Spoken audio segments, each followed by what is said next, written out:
Welcome to Story Medicine. I am Joe Summerfield. For over 20 years, I've been working to better understand and support people in navigating this human experience. And I've come to believe that stories are encoded with the collective wisdom of all who have come before us. That they bring us into connection with the collective unconscious and contain treasure waiting to be decoded. This podcast explores traditional tales through that lens. Each episode offers a story told in full, an exploration of the medicine it may carry, and practices to help you integrate that medicine. Today's story comes from Greco-Roman mythology, the tale of Psyche and Eros, preserved for us by the Roman writer Apuleius in the 2nd century CE, although it draws on much older Greek oral tradition. Psyche's name literally means soul or breath, and this is precisely what the story offers. A map of the soul's journey towards consciousness and wholeness. Let's begin. Part 1. The story. There was once a king and a queen who had 3 daughters. All 3 were beautiful, but the youngest, whose name was Psyche, possessed a beauty that surpassed not only her sisters, but any mortal who had ever lived anywhere. People travelled from distant lands simply to gaze upon her face. They began to worship her as though she were Aphrodite herself, the goddess of love and beauty. Aphrodite, looking down from Mount Olympus, saw her temples abandoned, her altars cold. The incense that should have risen for her was now offered to a mortal girl, and in the goddess's heart, jealousy bloomed like poison. So she called for her son, Eros, whom the Romans call Cupid, the god of love, whose arrows could make anyone fall helplessly in love. "Go," she commanded, "and make this presumptuous mortal fall in love with the most vile, wretched creature that exists. Let her beauty be her curse." But when Eros descended to earth and gazed upon Psyche as she slept, he was so struck by her beauty that he accidentally pricked himself with one of his own arrows, and in that instant the god of love himself fell desperately, hopelessly in love. Meanwhile, Psyche's father grew troubled. Though his youngest daughter was the most beautiful, no suitor came to court her. Her sisters married kings, but Psyche remained alone. Men looked upon her with worship rather than desire, as though she were too sacred to touch. Desperate, the king consulted the oracle of Apollo at Delphi. The oracle's answer came in riddles of dread. "Deck your daughter in funeral garments, and take her to the mountain's peak. There she shall wed a monster whom even the gods themselves fear, a serpent thing that flies on wings and ravages the world." And so it was. In a procession more fitting for a funeral than a wedding, the people of the kingdom led Psyche up the mountain and left her there alone, weeping on cold stone. But as darkness fell, the west wind, gentle Zephyrus, lifted her up on invisible currents and carried her down through soft twilight to a valley below. There she found herself in a meadow of sweet grass, and beyond it stood a palace more magnificent than any she had ever seen. Its walls gleamed with precious stones. Its halls were filled with gentle, invisible presences who attended to her every need. And the voices, kind, respectful, incorporeal, welcomed her. "This is your home, mistress," they said. "All that you can see belongs to you, so rest, bathe, and when night comes in, your husband will join you." And so he did. In the darkness of night, Psyche's husband came to her bed. She could not see him, but his voice was gentle, his touch tender. He came to her with such tenderness that she felt cherished beyond measure. But before dawn, he vanished. This became their pattern. Each day, Psyche wandered the palace alone, attended by invisible servants, and each night her husband returned, always in darkness, always leaving before the sunrise.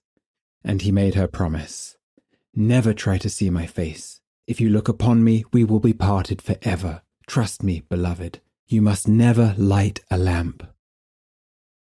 For a time, Psyche was content. But loneliness crept in. She missed her family. And when she asked if her sisters might visit, her husband warned her, "It will bring us grief. Your sisters' hearts are poisoned with envy." But Psyche pleaded, and he finally relented. Zephyrus carried the two sisters to the palace, and when they saw the splendor surrounding Psyche, the gold, the jewels, the invisible servants, their jealousy turned to bitter resentment. "Who is your husband?" they demanded. "You've never seen him? How do you know he isn't the monster that the oracle foretold? Perhaps he's fattening you up before he devours you." They planted seeds of doubt, whispered suspicions, painted pictures of horror, and slowly dread took root in Psyche's heart. So that night, after her husband had fallen asleep beside her, Psyche crept from the bed. In one hand she held an oil lamp, and in the other a knife to kill the monster if the oracle had spoken true. She lifted the lamp. The light fell upon the most beautiful face she had ever seen. No monster, no serpent, but Eros himself, the god of love, lying peacefully in sleep. His wings were folded against his back, his quiver of arrows resting nearby, and Psyche stood transfixed, trembling with wonder and relief. But as she leant closer, a drop of hot oil fell from the lamp onto his shoulder, and Eros woke with a cry of pain and of betrayal. "What have you done?" he said, his voice breaking.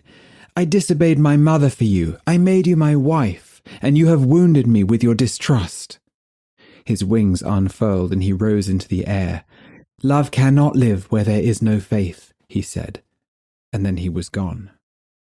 Psyche stood alone in the palace that was no longer hers. The invisible servants fell silent. The splendor dimmed, and she knew that she had lost everything. Eros, wounded and heartbroken, returned to his mother's chambers on Mount Olympus. And Aphrodite, seeing her son suffering and learning of the cause, blazed with fury. "That mortal girl dared to marry my son. She will pay." Meanwhile, Psyche wandered the earth searching for Eros. She prayed to every god that she could name, but they turned her away. None of them would risk Aphrodite's wrath. Finally, exhausted and desperate, Psyche went to Aphrodite herself. "You dare to show your face to me," the goddess said. "You who bewitched my son. Very well. If you wish to prove yourself worthy of him, then you will complete the tasks I set for you." And Aphrodite smiled, a smile as cold as winter. For the first task, Aphrodite led Psyche to a vast storehouse. Upon the floor lay an enormous mound of seeds, wheat, barley, millet, poppy, chickpeas, lentils, everything mixed together in chaos. "Sort these," Aphrodite commanded. "Every grain in its proper pile. You have until sunset." It was impossible. The mountain of seeds rose higher than Psyche's head. She sat down and wept. But as her tears fell, something small moved at the edge of her vision.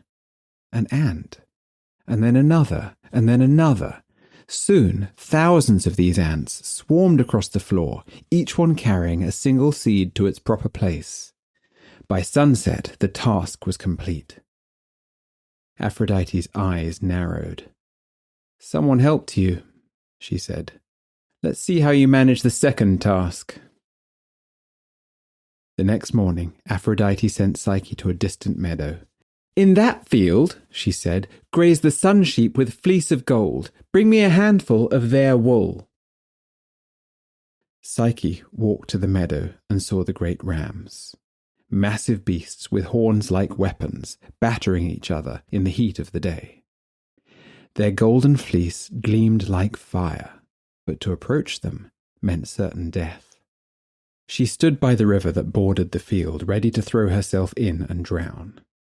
But a green reed growing by the water's edge whispered to her, "Do not despair, and do not approach the sheep whilst the sun is high. They are maddened by the heat. Wait until the afternoon, when they lie down to rest in the shade. Then gather the wool that clings to the thorns and the branches where they've passed." And so Psyche waited. When the rams finally drowsed in the afternoon warmth, she crept into the thicket and gathered the golden fleece caught in the briars. She returned to Aphrodite with her hands full of sunlight. The goddess's fury deepened. "Third task," she hissed, thrusting a crystal flask into Psyche's hands. "Fill this with water from the river Styx." Psyche climbed the mountain where the black fountain gushed forth, the source of the river that flows through the underworld. The cliffs rose sheer and deadly. Serpents with burning eyes coiled along the rocks. Even the water itself seemed to cry out, "Go back! Go back!" Psyche stood frozen, knowing that she could never reach the spring. Then a great eagle, the eagle of Zeus himself, descended from the sky. It took the flask in its talons and flew to the great fountain, filling the crystal vessel before returning it to Psyche's trembling hands. When Psyche brought the water to Aphrodite, the goddess's rage became white hot. One task remained. "Go to the underworld," Aphrodite commanded. "Go to Persephone, the queen of the dead, and ask her for a day's supply of her beauty. She is to place it in this box. Bring it back to me unopened." This was death itself. Psyche climbed into a high tower, ready to throw herself from it, for surely that was the swiftest path to the realm below. But the tower itself spoke to her. "Do not despair," it said. "There is a way to enter the underworld and return alive. Listen carefully to what I tell you." The tower gave her precise instructions. "Take 2 coins in your mouth and 2 barley cakes in your hands. When you reach the river Styx, give 1 coin to Charon, the ferryman. Take it from your mouth and give it to him directly, for your hands must hold the cakes. On the far shore, Cerberus, the 3-headed hound, will block your path. Throw him 1 cake. You will meet those who beg for help, a drowning man, a weaver who has dropped his thread. Do not help them, do not extend your hand. These are traps set by Aphrodite to make you drop your cakes. Press on. When you reach Persephone's palace, she will offer you a feast and a soft chair. Accept only plain bread and sit upon the ground. Ask for the beauty she is to give you, place it in a box, and return the way you came home. 1 cake for Cerberus, and 1 coin for Charon to ferry you back. Above all, do not open the box." And so Psyche descended into the underworld.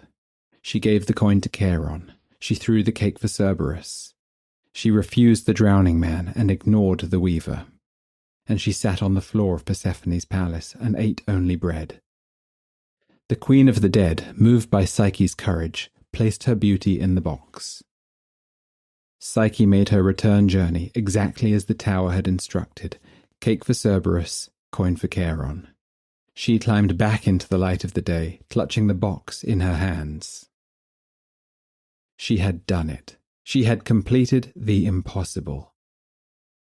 But as she walked back to Aphrodite's palace, a thought crept into her mind. If I am to win back Eros, I should be beautiful for him. Surely Persephone's beauty is so vast that 1 day's worth would not be missed. Just a little. Just enough to make myself lovely again, after all that I have endured. She opened the box. And inside the box was not beauty, but a sleep like death, the sleep of the underworld itself.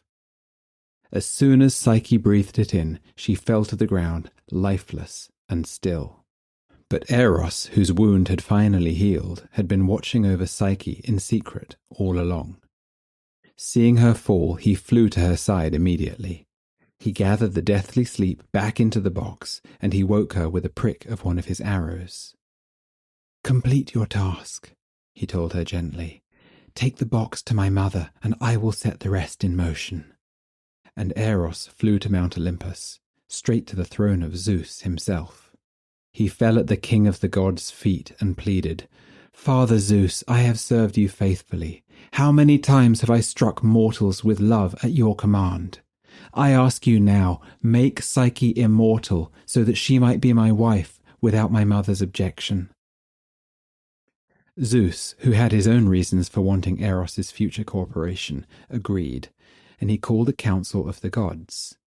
"Aphrodite," he said, "your son has chosen his bride. She has proven herself through trials that would break most mortals. I declare that Psyche shall drink ambrosia and become one of us. She will be the goddess of soul, and she and Eros shall wed with our blessing."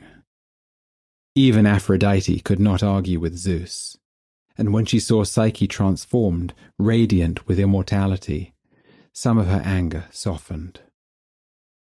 The wedding that followed was magnificent beyond measure. Apollo played his lyre, the Muses sang, all of the gods of Olympus attended, and the feast lasted throughout the night. And in time, Psyche and Eros had a daughter. They named her Voluptus, which means pleasure or joy. And so the mortal soul, through love and through ordeal, became divine. Part 2. The Medicine. Let's explore the medicine that this story may be offering us. On the surface, it's a tale of two lovers, separated by betrayal and then reunited through trials. But Apuleius didn't preserve this story for 2,000 years simply as a romance. In fact, this story represents a complete map of psychological development, what Jung would call the individuation process, the journey from mortal to divine, from unconscious to conscious, from fragmented to whole. Before we explore deeper, if you know someone who might appreciate this story's medicine right now, or who might enjoy these stories, then please share this episode with them. And if you are enjoying the podcast and would like to help others find it too, then please consider subscribing and leaving a review. Thank you. Psyche's name means soul or breath of life in Greek, and this isn't coincidental. The entire story is around the soul's development, about consciousness emerging from unconsciousness, about a mortal becoming divine. That's what individuation is, not just psychological growth, but the transformation of who we are on the most fundamental level. So let's track this pattern. Psyche begins as pure beauty, without consciousness. People worship her, but nobody actually knows her. She becomes the object of adoration, but not a person in relationship. She is worshipped from a distance, but unable to be approached. She is not yet awake to herself, and therefore she is somehow unreachable. Then comes the oracle's prophecy. She must marry a monster whom even the gods fear. But notice what's actually happening here. Eros is indeed the force that the gods fear, because love disrupts everything. Love doesn't follow reason. Love doesn't obey power. Even Zeus himself has been undone by Eros' arrows countless times. So the oracle speaks truth, but in riddles.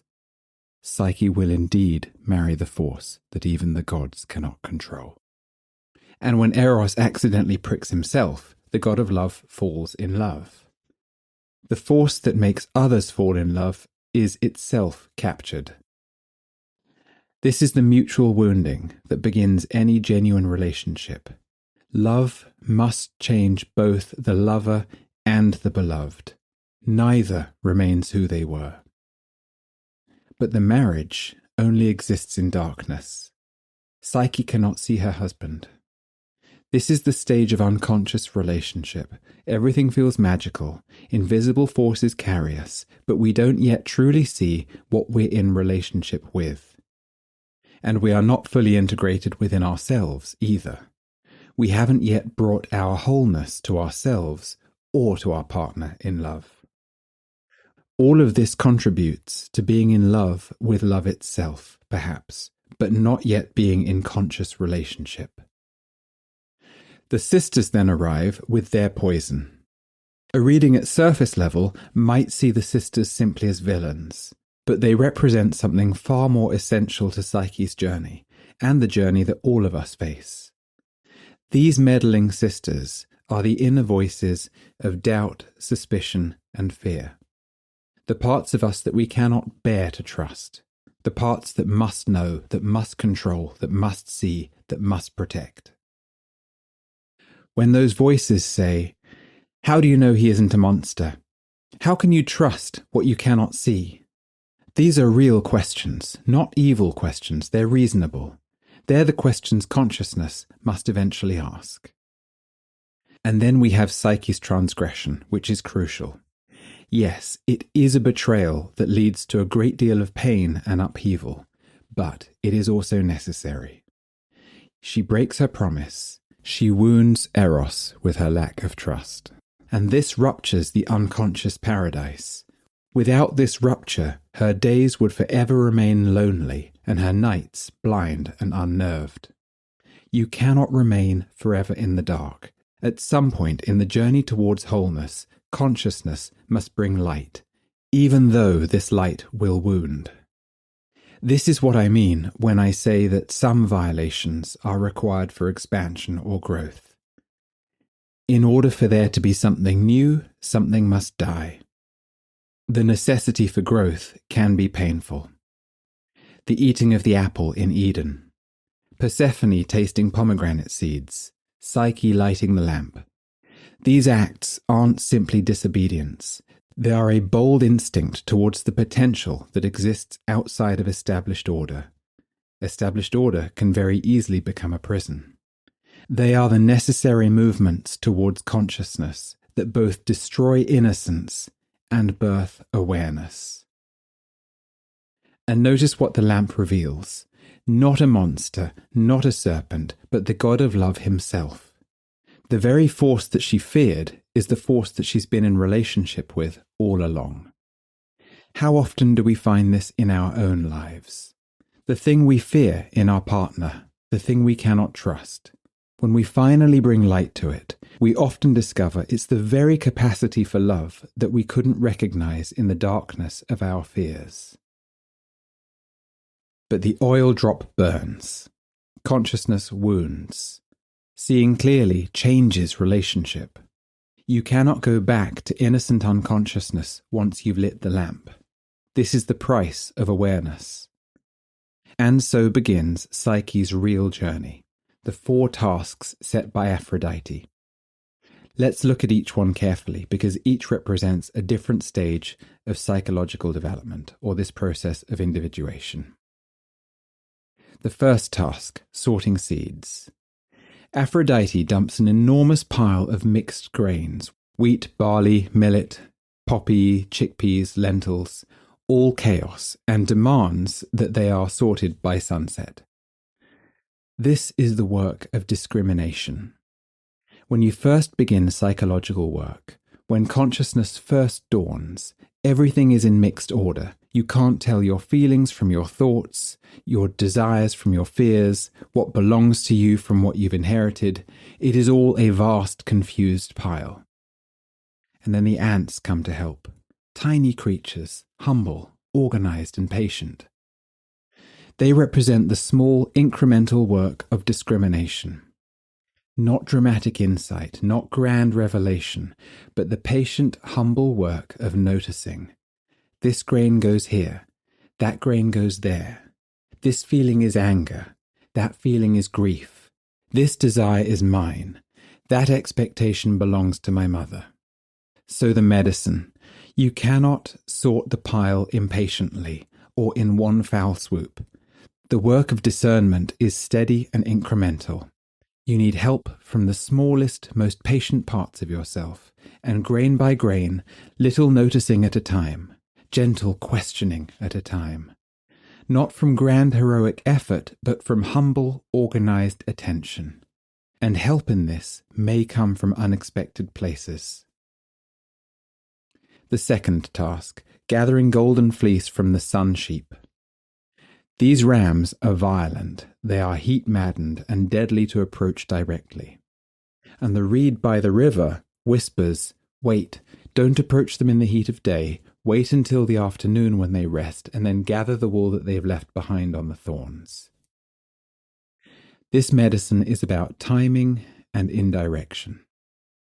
Some things cannot be taken by force. Some things cannot be approached head-on when they are at full power. But wait, observe. Notice when the energy naturally subsides. Then gather what's freely given. The fleece caught on the thorns.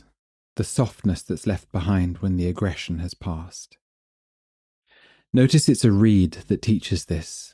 Feminine wisdom, flexible, growing in water, observant rather than forceful, patient. This is the medicine of receptivity, of waiting, of gathering rather than seizing, of working with cycles rather than against them. The medicine in this could be that not everything can be won through direct confrontation. Sometimes the wisdom is in waiting. Sometimes what you need is already being offered, but you just have to be patient enough to receive it. The third task, the filling of the crystal flask with the water from the river Styx. The source is high on a mountain, guarded by serpents impossible to reach, and the eagle of Zeus helps her. An eagle, seeing from a vast height, able to fly where mortals cannot climb.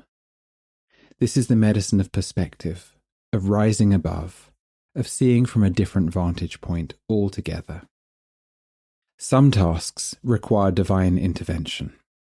Some things we cannot do through our own limited mortal resources. We need help from something higher, something that can see what we cannot see and can reach what we cannot reach. And the eagle represents not just this external help, this bridge between us and the divine, but also our own capacity to rise above, to access the vision, the perspective, and the connection to something higher that exists within us. We do have access to this realm, to God, the great mystery, the higher self. The medicine is both in learning to ask for help and in remembering that we can connect to that higher perspective within ourselves at any time. So the medicine here is perhaps that some problems can't be solved at the level of the problem. They require a completely different perspective. And then there is the fourth task, the descent into the underworld. This is the culmination of the process. This is where everything comes together. And notice how much instruction she's given by the tower. The tower gives her detailed, precise guidance. 2 coins, 2 cakes. Don't help the drowning man. Don't help the weaver. Don't take the comfortable chair. Don't eat the feast. Above all, don't open the box. This is the medicine of boundaries and focus. When you descend into the underworld of your own psyche, into grief, into shadow, into the realm of what's been buried, you will encounter everything that wants to pull you off course. The underworld, or the energy of darkness, is immensely powerful. The shadow realm holds tremendous energy. And if we're going to descend into those depths, we must be respectful of that power and maintain our focus and abide by the structures that might support us on that journey. The drowning man, the weaver, the offered feast, these represent the 1,000 ways that we can get distracted from our actual task, that we can be thrown off course. Every plea for help, every temptation to fix somebody else's problem, every comfort that would keep us from completing what we came to do. Psyche must say no to all of this, again and again. It doesn't make her cruel, it makes her focused. It keeps her alive. Many people need this medicine, the capacity to say no, to stay focused, to stay on course, to abide by the structures that support them on their path. She completes the descent, and she receives Persephone's gift. She returns to the light, and then she opens the box. And again, this is an incredibly important moment of the story. After everything, after sorting the seeds and waiting for the rams and receiving help from the eagle and ascending to the underworld and refusing the distractions and following every instruction perfectly, when she gets to the light, she opens the box. Why? Vanity or curiosity? The desire to be beautiful for Eros? Perhaps, but I believe that perhaps something deeper is at work here. Even after all these trials, and even after all this growth, Psyche still believes that her worth lies in her beauty. And she doesn't trust her worthiness, or that she can be loved as she is. This is the final illusion that must die. And it nearly kills her. The sleep of death takes her, and she falls. And this is where Eros returns. Not to punish her failure, but to wake her with love. This is a part of the journey that she cannot complete alone. Eros must demonstrate that his love remains despite her perceived failings. Her sense of insufficient beauty, her vulnerability in having failed the task. Some rescues require the love of another. Not everything on this journey can be accomplished alone. So the medicine here is perhaps that even after tremendous growth, even after completing tasks that should transform us, we still carry old patterns. The belief that we must be perfect to be loved.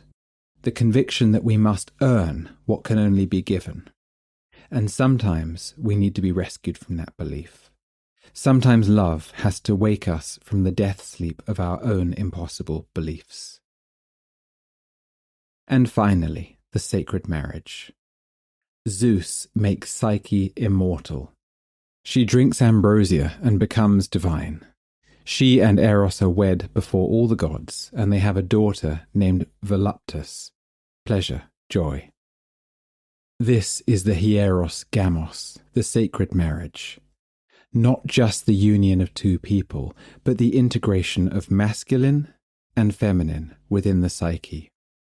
The integration of love and soul, of consciousness and connection, of the mortal and the divine. This divine union is wholeness. When Jung speaks of individuation, this is what he means. Not becoming perfect, not eliminating the shadow, but bringing together what has been split apart. Masculine and feminine, human and divine, soul and love. And from that integration comes joy, Voluptus, the daughter of the sacred marriage. The medicine that this story offers is profound. You cannot remain unconscious forever. To do so is to be permanently impeded. At some point, you must light the lamp, and this will wound. You will face tasks that seem impossible, but help will come from the ants, from the reeds, from the eagles, and from the towers. Not everything can be done through heroic effort. Some things require patience, timing, perspective, and grace. You will be tested on your capacity to say no, to maintain focus, and to refuse distraction. And even when you've done everything right, you will still fail. You will still open the box.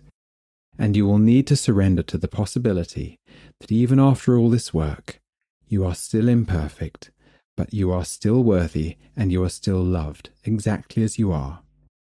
And in that way, you can receive the redemption that love offers. This is the journey from the mortal to the divine, from unconscious to conscious, from fragmented to whole. This story represents the map of the individuation that Psyche walked 2,000 years ago and that each of us is still walking today.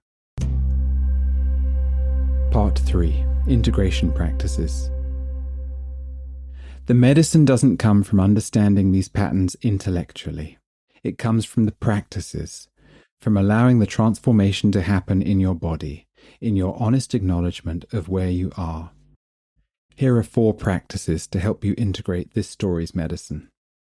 First practice, the sorting. Take 20 minutes with a pen and paper and draw 4 columns. Label them mine, inherited, mixed, and unknown. And now sort, send those ants to work. What feelings are you carrying right now? Which ones genuinely belong to you? And which ones have you inherited, perhaps from your family patterns? What expectations are driving you? Are they yours or someone else's? What desires feel authentic, and which ones feel imposed? Don't force clarity. Some seeds will go into the unknown column, and that's honest work. Remember, this is about patient, incremental discrimination, developing the skill of discernment in the present. So do this practice and notice what becomes clearer simply through the act of attempting to sort. Second practice, the waiting. Identify one area of your life where you've been trying to take by force what might be freely given if you waited. Perhaps it's a conversation that you keep trying to force with somebody who isn't ready. Perhaps it's a creative project that you're trying to muscle through when actually it needs rest and space to develop. Perhaps it's an aspect of yourself that you're trying to control through willpower when it needs patience. For 1 week, practice the wisdom of the reed. Wait. Observe the natural rhythms.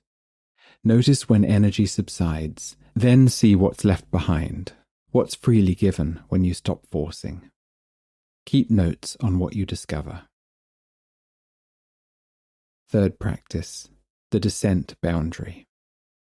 Make a list of all of the drowning men and all of the dropped threads in your life. The people and the situations constantly pulling at you, demanding that you drop what you're carrying to attend to them in some way. Choose one, just one, and for 2 weeks, practice saying no. Not cruelty, not abandonment, but clear boundaried refusal to be pulled from your own path. Notice what arises: guilt, fear, anger, relief, and write about it. Fourth practice, opening the box. Identify the box that you keep wanting to open, even though you know you shouldn't. The one that says, if I could just be a little more beautiful, or a little more perfect, or a little more accomplished, then I would be worthy of love. And write a letter to this belief. Tell it everything. How long you've carried it, how much it's cost you, how many times you've opened the box thinking, this time it will be different. And then write a second letter from the part of you that already knows that you're worthy. From the Eros who will wake you from the death sleep of your impossible standards. Keep both letters and read them when you catch yourself reaching for that box again. Create time throughout this week for the medicine of this story to continue to resonate in your being. Psyche's journey from mortal to divine wasn't accomplished through insight alone. It required the actual work. The wound, the sorting, the waiting, the descent, the failure, the rescue. And the same is true for us. The wisdom in these old stories waits patiently, and I hope this one's medicine found you where you need it.